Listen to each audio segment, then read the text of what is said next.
काही प्रमाणात गावांमध्ये अडचणी तयार होतात आणि लोकांमध्ये एक निराशेचं वातावरण तयार होतं, पण महाराष्ट्राने त्याही संदर्भात खूप चांगल्या पॉलिसीज तयार केल्या आहेत आणि आता नवीन पॉलिसी देखील आपण तयार करतो आहोत, जेणेकरून ज्या ठिकाणी शेती करणं शक्य नाही आहे त्या ठिकाणी कन्झर्व्हन्सीच्या माध्यमातून त्या लोकांना एम्प्लॉयमेंट देऊन आणि त्यांना या संपूर्ण कन्झर्वेशन ॲक्टिव्हिटीशी जोडायचं, अशा प्रकारचा देखील प्रयत्न मागच्या काळात आपण चालू केला. आता त्यातले लर्निंग्स आपल्याकडे जे आले आहेत त्या लर्निंग्सच्या आधारावर आपण नवीन पॉलिसी तयार करतो आहोत आणि त्यातनं मला विश्वास आहे की पुढच्या काळामध्ये हे जे कन्झर्वेशनचं काम आहे हे चांगल्या प्रकारे करू शकू.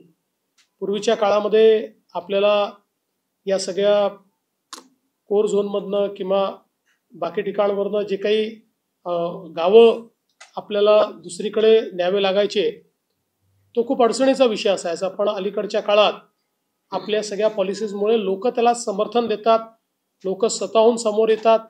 ही देखील मला असं वाटतं अत्यंत महत्त्वाचा बदल हा या ठिकाणी तयार झालेला आहे. आणि या सगळ्या परिस्थितीमध्ये अजय भाऊंनी जे सांगितलं की शेवटी आपल्याला आपल्या पॉलिसीज या प्रोग्रेसिव्ह ठेवल्या पाहिजे, त्या रिग्रेसिव्ह ठेवल्या तर रिग्रेसिव्ह पॉलिसीजमधनं अनएथिकल प्रॅक्टिसेसला मोठ्या प्रमाणात आपण त्या ठिकाणी बढावा देतो.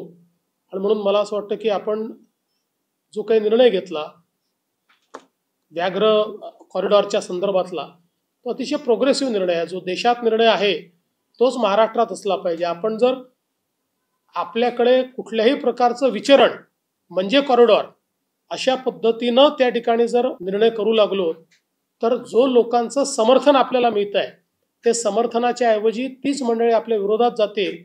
आणि मग पूर्वीच्या काळात जसं पोचिंग आपल्याला पाहायला मिळायचं किंवा मोठ्या प्रमाणात अशा प्रकारची तस्करी आपल्याला पाहायला मिळायची, अशा लोकांना त्याची संधी ही मिळेल किंवा त्यांना समर्थन मिळेल ज्या समर्थन गावातनं मोठ्या प्रमाणात कमी झालेलं आहे.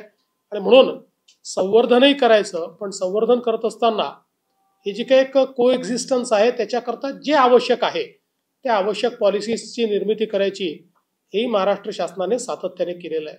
CEN न्यूज देश प्रदेश की ताजा तरीन खबरों के लिए CEN न्यूज को सब्सक्राइब करें और रहें पल पल की खबर से हर पल बाखबर.